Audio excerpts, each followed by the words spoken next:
So to continue our work with solving systems using substitution, in this video we will look at substituting in not just a number, but a binomial expression for a variable.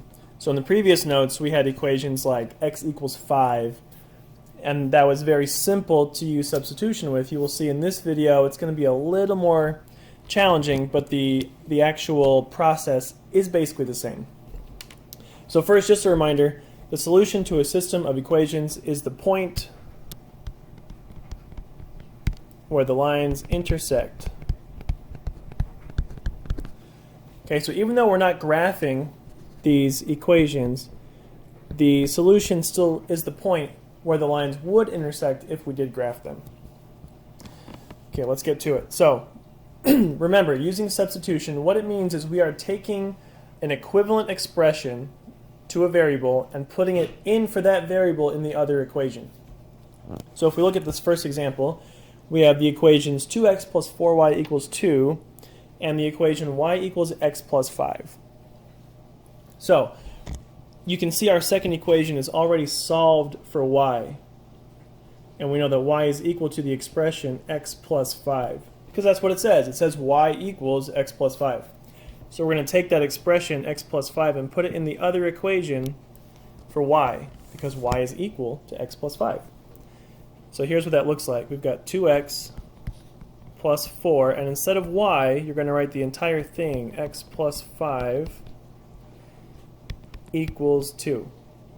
And so looking at that equation, what you can see, what's happened, is we don't have a y anymore, right? Because we replaced it with an expression that only had x as a variable.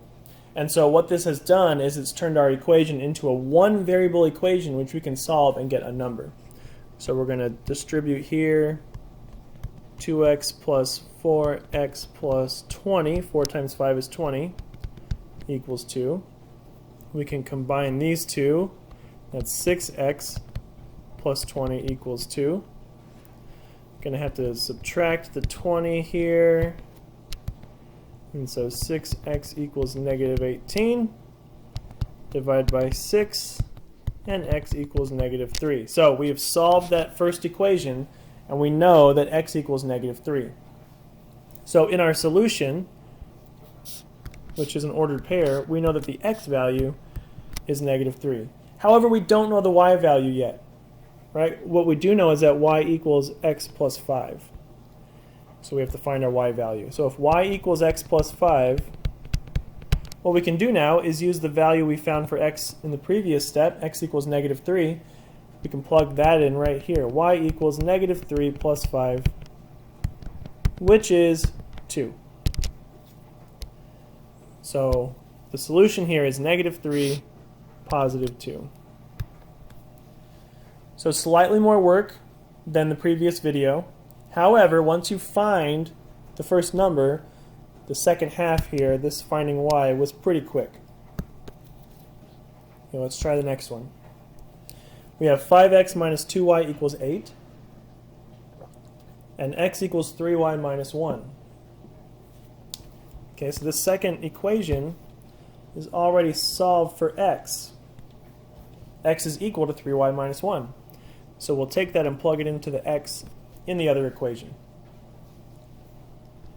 So 5 times, instead of x, we will write 3y minus 1. Still have minus 2y, still equals 8, right? So we're just rewriting the entire first equation, but replacing the x with 3y minus 1. Okay, so let's distribute here. 5 times 3y is 15y. 5 times negative 1 is negative 5. Still have minus 2y, still equals 8. We can combine the 15y and the negative 2y. That's a 13. 15 minus 2 is 13y. Minus 5 equals 8. We've got to add 5 to both sides. So 13y equals 13 divided by 13, and y equals 1. So really, once you substitute, the rest is just a multi-step equation, just solving the equation. And now we need to know what x is. We know that x equals 3y minus 1. So that's our second equation. We can Substitute this y equals 1 for y, so x equals 3 times 1 minus 1. So x equals 3 minus 1, which is 2. So our solution to this system is the point 2, 1.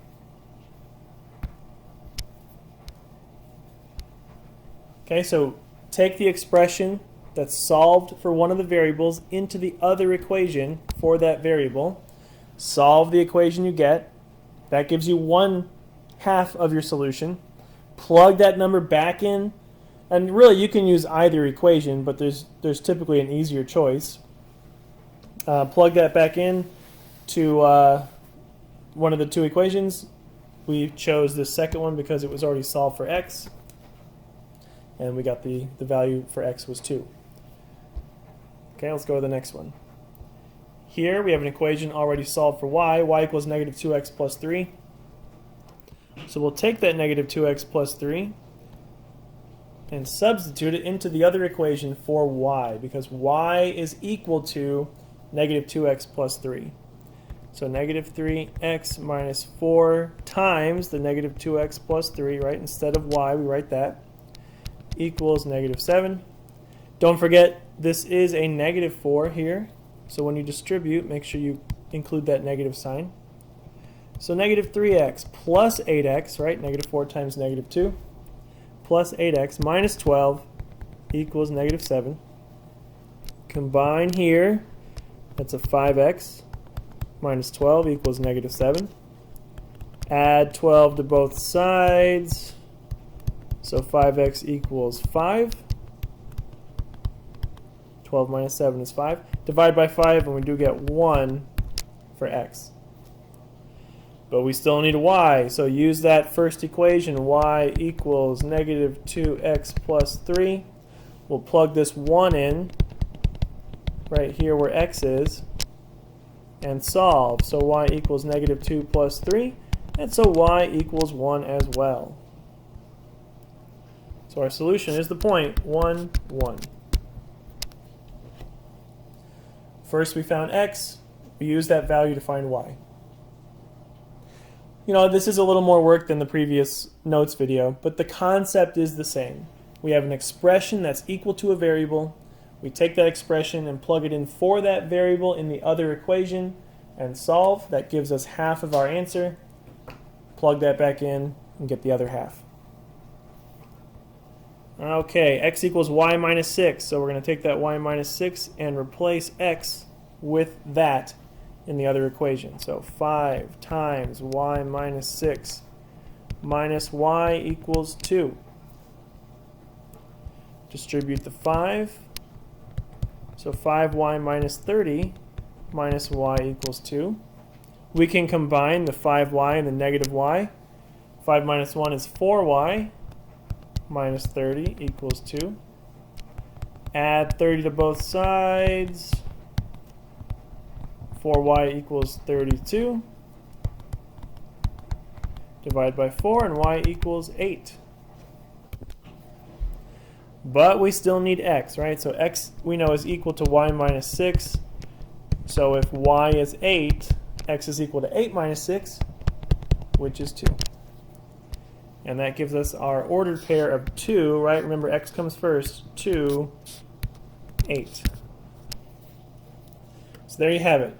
Same overall concept as the previous notes video. However, the equations are a little bigger. There's a little more to do. Instead of just a number, we're substituting an entire expression. However, the overall concept is the same. Substitute the expression, solve for that variable, plug your answer back in to get the other variable, and there's your solution.